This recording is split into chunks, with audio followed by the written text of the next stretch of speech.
देखिए अब अपन बड़ा ही इंटरेस्टिंग एक टॉपिक जानेंगे, वो है स्टीम, वेपर एंड गैस। यानी कि इन तीनों में मेनली डिफरेंस है क्या, जबकि ऐसा फील होता है कि तीनों एक ही हैं।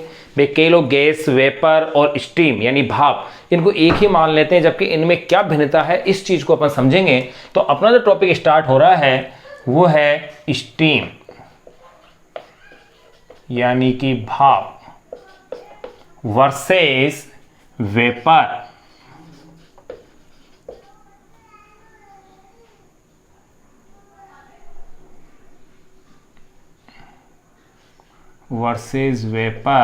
यानी कि वाष्प वर्सेस गैस।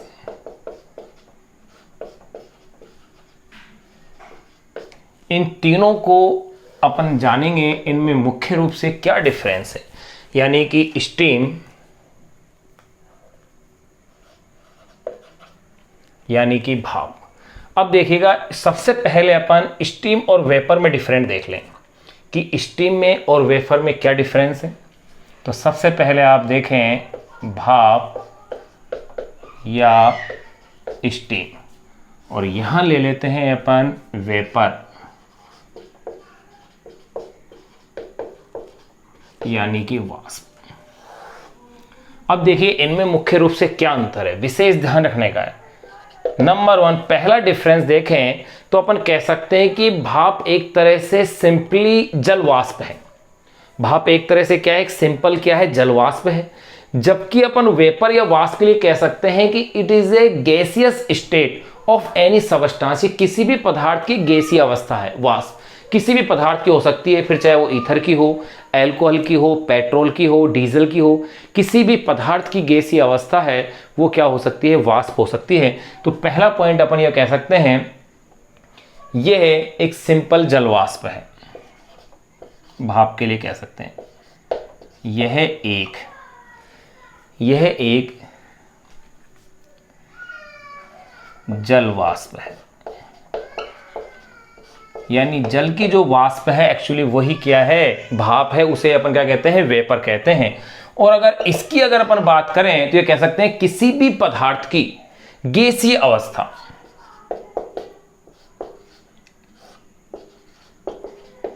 किसी भी पदार्थ की, इसके लिए आप कह सकते हैं it is the gaseous state of any substance. किसी भी पदार्थ की गैसीय जो अवस्था आ गई है, गैसीय फॉर्म आ जाए, कोई भी पदार्थ अगर गैसीय अवस्था में बदल गया है तो वो ही क्या है, अपने लिए वाष्प बन गई है, चाहे वो किसी भी पदार्थ की हो। दूसरा पॉइंट अपन बात करें, यह प्राय इनविजिबल होती है। यानी कि भाप कलरलेस होती है। आप यूँ कह सकते हैं भाप में किसी प्रकार का कोई कलर नहीं होता है। लेकिन अगर वेपर की बात करें तो बहुत सारे पदार्थों की जो वेपर होती है वो कलरफुल होती है, लेकिन कुछ पदार्थों की वेपर है वो कलरलेस होती है। यानी कि ये कलरफुल या कलरलेस हो सकती है, जबकि ये हमेशा कैसी होगी, कलरलेस होगी। तो आप कह सकते हैं ये सामान्यतः कैसी होती है, इनविजिबल होती है। यह प्राय इनविजिबल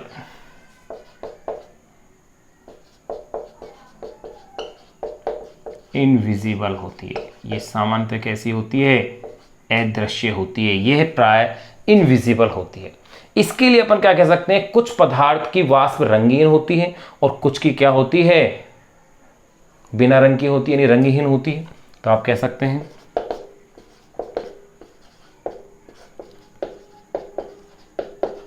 कुछ पदार्थों की वाष्प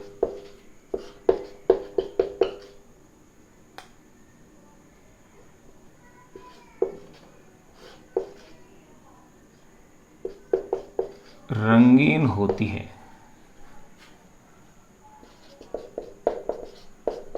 और कुछ पदार्थों की रंगहीन। यानी यूँ कह सकते हैं ये भी विजिबल या इनविजिबल हो सकती है। तीसरा डिफरेंस देखो भाप में और वेपर में, यानी कि difference between steam and vapour अगर अपन देखें तो यह है मानक दाब यानी कि स्टैंडर्ड प्रेशर पर और 100 डिग्री सेल्सियस या उसके ऊपर के ताप पर ही क्या होती है, ये रूप आता है। लेकिन ये रूप कब आएगा, किसी भी ताप पर। ये डिपेंड करेगा उस पदार्थ का क्वथनांक, या यूँ कह सकते हैं उस पदार्थ की वाष्पशीलता कितनी है, उस पर डिपेंड करेगी। कुछ पदार्थ ऐसे हैं जो हथेली पर रखते ही तुरंत वेपर के रूप में चेंज हो जाते हैं, और कुछ पदार्थ होते हैं जिनको थोड़ी सी ऊष्मा देने के बाद वो वेपर के फॉर्म में चेंज होते हैं। तो आप इसके लिए कह सकते हैं यह मानक दाब, यह मानक दाब, या कह सकते हैं स्टैंडर्ड प्रेशर। मानक दाब यानी कि स्टैंडर्ड प्रेशर पर 100 डिग्री सेल्सियस या उससे ऊपर के ताप पर उत्पन्न होती है।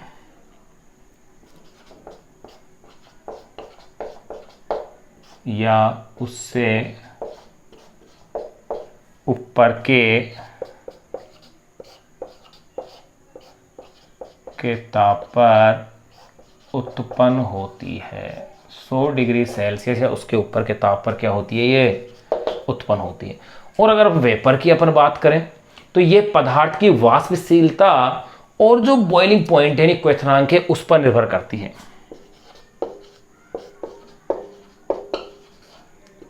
यह है पदार्थ की वाष्पशीलता, या इसे कहते हैं वोलेटिलिटी।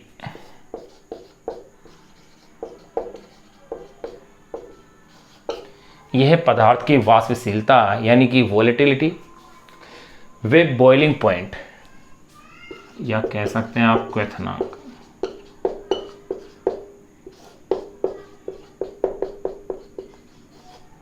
यानी कि बॉइलिंग पॉइंट।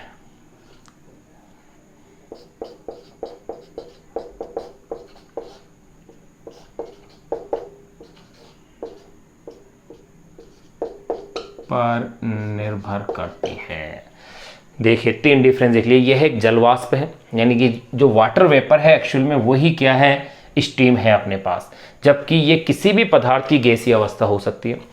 ये प्राय इनविजिबल होती है, अदृश्य होती है, जबकि यानी कलरलेस होती है, किसी तरह का कलर नहीं होता। जबकि कुछ पदार्थों की वाष्प रंगीन होती है और कुछ पदार्थों की रंगहीन होती है। ध्यान रखना, कलरहीन, कलरलेस, और यह है कलर्ड यानी रंगीन। यह मानक दाब स्टैंडर्ड प्रेशर पर 100 डिग्री सेल्सियस उससे ऊपर के ताप पर उत्पन्न होती है।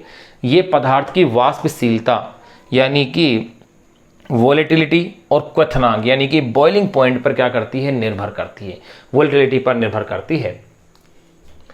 फिर देखिएगा नंबर 4 अपन देख सकते हैं कि ये जो यूज होती है, कहाँ यूज होती है, इलेक्ट्रिसिटी बनाने में। इसके अलावा सोइल स्टेरिलिटी यानी कि मृदा को रोगाणु मुक्त करने में भी ये काम आती है। तो आप कह सकते हैं यह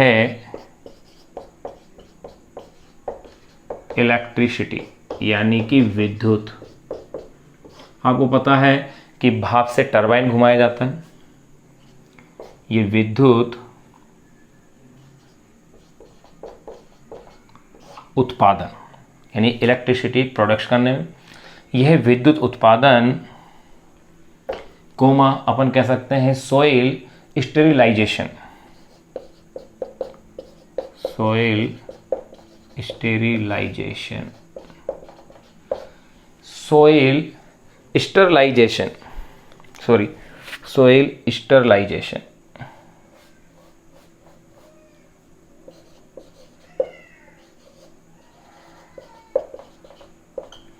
सोइल स्टरलाइजेशन यानी इसका मीन्स होता है मृदा को रोगाणु मुक्त करने।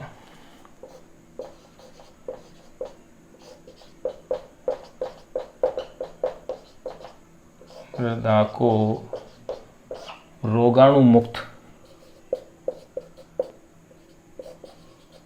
करने में यह इलेक्ट्रिसिटी उत्पादन, सोइल स्टेरिलाइजेशन मृदा को रोगाणु मुक्त करने में प्रयुक्त होती है। यहां देखिएगा नंबर 4। अगर यहां नंबर 4 पे अपन बात करें तो ये परफ्यूम्स यानी इत्र, वेपर से परफ्यूम्स बनाई जाती है। परफ्यूम या कह सकते हैं इत्र, परफ्यूम्स, या इसे आप कह दीजिए इत्र। इसके अलावा मिस्ट यानी कोहरा, धुंध या जो कोहरा बन जाता है उसमें भी मिस्ट, कोहरा या धुंध।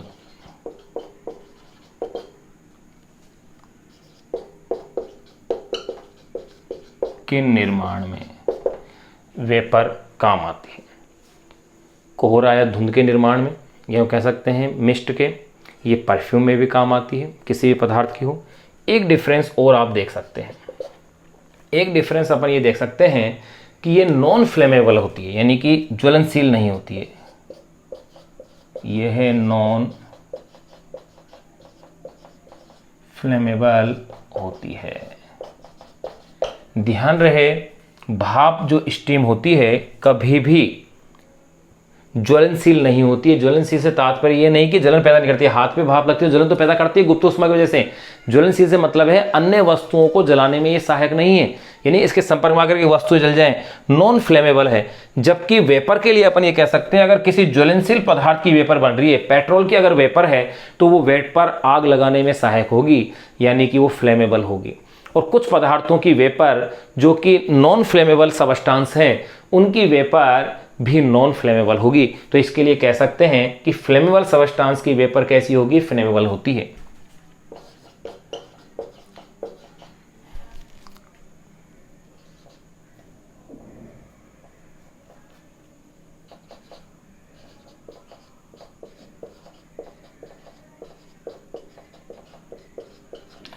फ्लेमेबल सबस्टांसेस यानी ज्वलनशील पदार्थों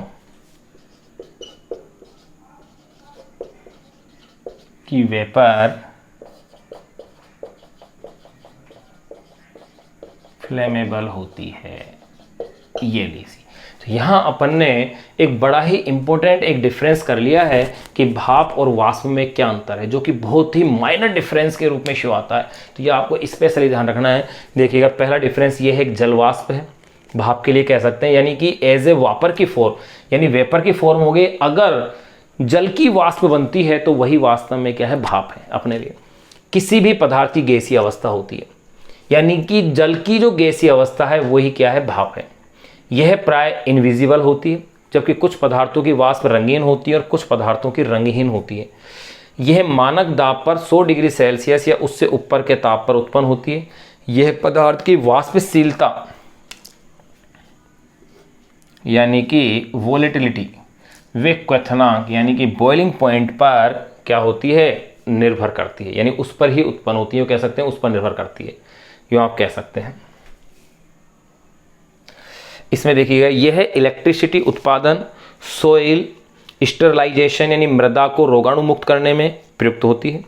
जबकि ये परफ्यूम, मिस्ट, कोहरा या धूल जिसे कहते हैं उसके निर्माण में प्रयुक्त होती है।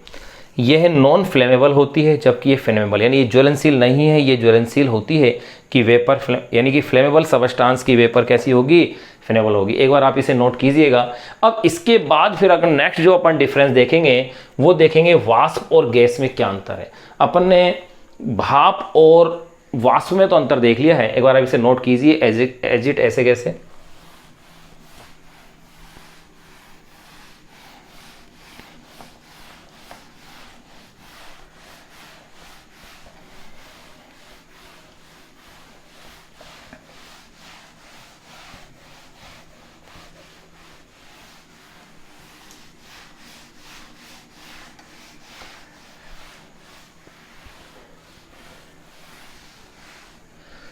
तो अब देखिएगा, अब अपन डिफरेंस देखेंगे गैस और वेपर के अंदर कि गैस और वेपर में क्या डिफरेंस है।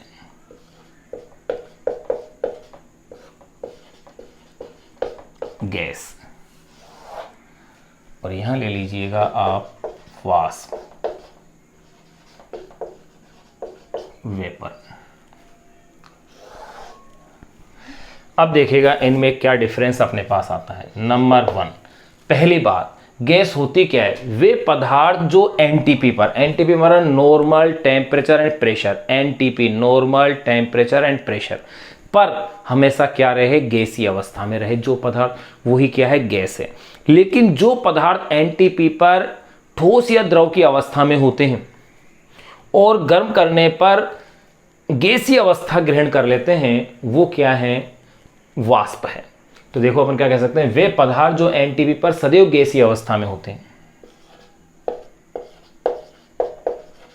वे पदार्थ जो एनटीपी, देखिए फुल नेम में बोल रहा हूं इसका, normal temperature and pressure, normal temperature and pressure, वे पदार्थ जो एनटीपी पर सदैव गैसीय अवस्था में होते हैं, सदैव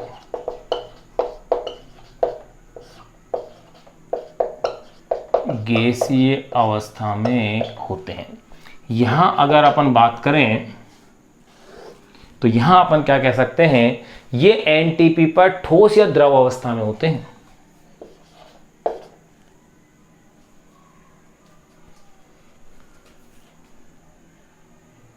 यूं कह सकते हैं अपन,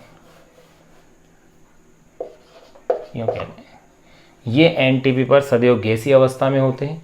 ये एनटीपी पर, एनटीपी का means normal temperature and pressure, ये एनटीपी पर ठोस या द्रव अवस्था में होते हैं।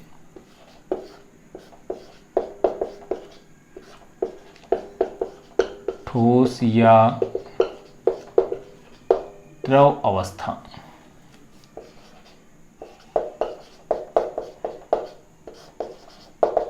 ये एनटीपी पर ठोस या द्रव अवस्था में होते हैं, परंतु गर्म करने पर गैसीय अवस्था प्राप्त करते हैं।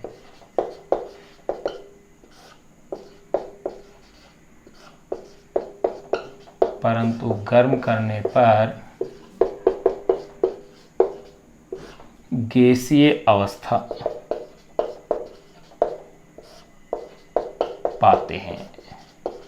तो देखिए पहला डिफरेंस क्लियर हो गया कि ये एनटीपी पर सदैव गैसीय अवस्था में होते हैं और ये केवल ऊष्मा देने के बाद ही गैसीय अवस्था प्राप्त करते हैं किसी भी पदार्थ को। तो ये वाष्प होती है, किसी भी पदार्थ की हो सकती है वाष्प, जबकि ध्यान रखना भाप हमेशा किसकी मानी जाती है, जल की ही भाप है। दूसरा डिफरेंस क्या देखें कि ये क्रांतिक ताप से ऊपर की अवस्था है, गैसीय अवस्था। याद रखिएगा क्रांतिक ताप अपन पढ़ चुके हैं, क्रिटिकल टेम्परेचर एक टॉपिक अपन ने पढ़ा था जो काफी बड़ा टॉपिक था, ताप एक रूप अनेक, बहुत ही इंपॉर्टेंट टॉपिक है जिसमें कि ताप की जितनी भी फॉर्म जहां जहां यूज हो रही है, जैसे क्रिटिकल टेम्परेचर है, बॉयल टेम्परेचर है, उसके अंदर परम ताप एब्सोल्यूट टेम्परेचर है, क्वथनांक बॉइलिंग पॉइंट, मेल्टिंग पॉइंट, गलनांक, इन सारे ही प्रकार के तापों का वहां विशेष कर जिक्र किया गया है, समझाया गया है। तो वहां से आप उस लेक्चर में जरूर देखें आप उसको क्रांतिक ताप है क्या। यहां मैं केवल उसका नाम यूज कर रहा हूं कि कह सकते हैं ये क्रांतिक ताप से ऊपर की अवस्था है, यह है क्रांतिक ताप, यानी कि क्रिटिकल टेम्परेचर, यह है क्रांतिक ताप से ऊपर की,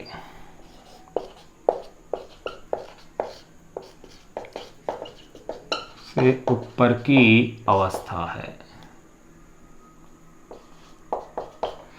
जबकि ये क्रांतिक ताप से क्या होगी, नीचे की अवस्था होगी। कौन सी, वाष्प। ये विशेष ध्यान रखिएगा भाई, ये क्रांतिक ताप से ऊपर की अवस्था है। वहां क्रांतिक ताप के अंदर इस परिभाषा को अच्छे समझा गया है कि कब गैस को द्रवित किया जा सकता है, कब नहीं किया जा सकता। तो यहां अपन कह सकते हैं इसके लिए यह है क्रांतिक ताप,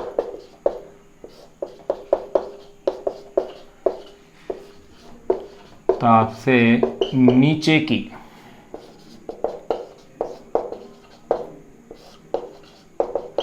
यह क्रांतिक ताप से नीचे की अवस्था है, जबकि ये कैसी थी, नीचे की अवस्था, जबकि ये कैसी है, ऊपर की अवस्था है। तीसरा डिफरेंस देखिए, इसे केवल ये यूं कह सकते हैं कि जो गैसें होती हैं वो सभी बॉयल और चार्ल्स के नियम यानी गैस के नियमों की पालना करती है, लेकिन वाष्प कभी गैस के नियमों की पालना नहीं करती है। गैस के नियम कौन कौन से हैं, बॉयल का नियम, चार्ल्स का, गेलुसेक का, आवगाद्रो, ये सारे के सारे जो नियम है वो गैस के नियम हैं। तो आप ये कह सकते हैं ये है बॉयल व चार्ल्स के नियमों की पालना करती है, बॉयल चार्ल्स गेलुसेक, यह है बॉयल वे चार्ल्स के नियमों की पालना करती है।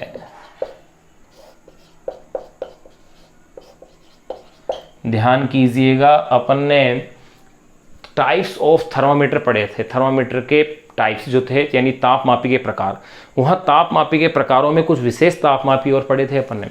वो जो विशेष प्रकार के तापमापी थे, विशेषकर गैसीय तापमापी, जो गैसीय तापमापी थे, उन गैसीय तापमापियों के अंतर्गत ये बॉयल के नियम, चार्ल्स के नियम, इनका जिक्र आया था और वहाँ इस नियमों की व्याख्या की गई, अच्छे से बताया गया है कि बॉयल का नियम क्या है, चार्ल्स का नियम है। एक बार आप उन लेक्चर्स में इनको जरूर स्टडी करके देखें कि बॉयल और चार्ल्स के नियम है क्या।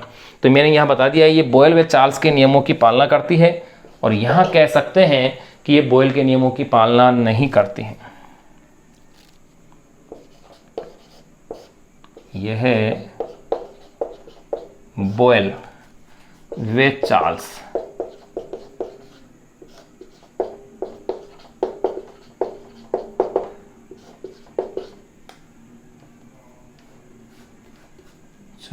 यह बॉयल व चार्ल्स के नियमों की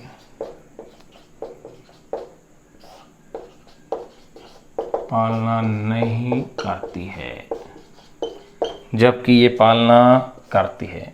एक डिफरेंस और अपन जान लें इसमें, सिंपल सा।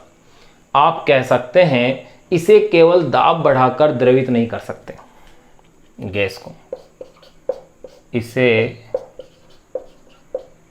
केवल दाब बढ़ाकर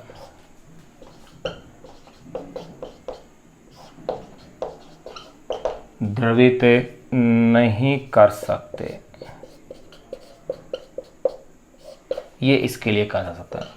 इसके लिए अगर अपन बात करें कि इसे केवल दाब बढ़ाकर द्रवित कर सकते हैं, यानी वापस से फॉर्म में ला सकते हैं।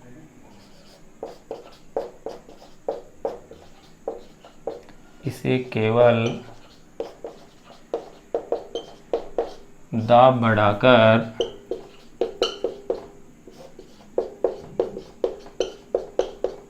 द्रवित कर सकते हैं। तो देखिएगा यहां अपन ने ये डिफरेंस जो थे, मेन जो डिफरेंस थे वो अपन ने कर लिए हैं। कि सबसे पहला इंपॉर्टेंट डिफरेंस हमने देखा था, difference between steam and vapour, भाप और वाष्प में अंतर देख लिया था। फिर अपन ने अंतर देख लिया था वेपर और गैस में, जो कि ये रहा 4 डिफरेंस है।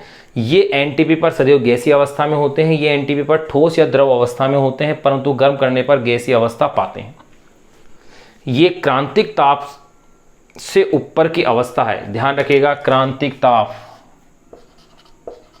ताप कहाँ जानना है आपको, किस लेक्चर में जानना है आपको? ये जानना है उस टॉपिक में, ताप एक रूप अनेक। यह क्रांतिक ताप से नीचे की अवस्था है, जबकि ऊपर की अवस्था है।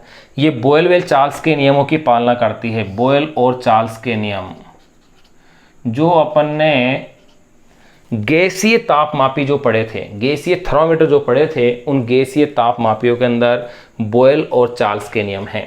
तो ये वहाँ आप उस लेक्चर से जान सकते हैं कि बॉयल और चार्ल्स के नियम क्या हैं। इसे केवल दाब बढ़ाकर द्रवित नहीं कर सकते, इसे केवल दाब बढ़ाकर द्रवित कर सकते हैं। यहाँ अपने पास ये मेन इंपॉर्टेंट डिफरेंस कंप्लीट हो गया। एक बार आप इसे नोट कीजिए एज इट ऐसे, कैसे स्क्रीनशॉट भी आप इसका ले सकते हैं।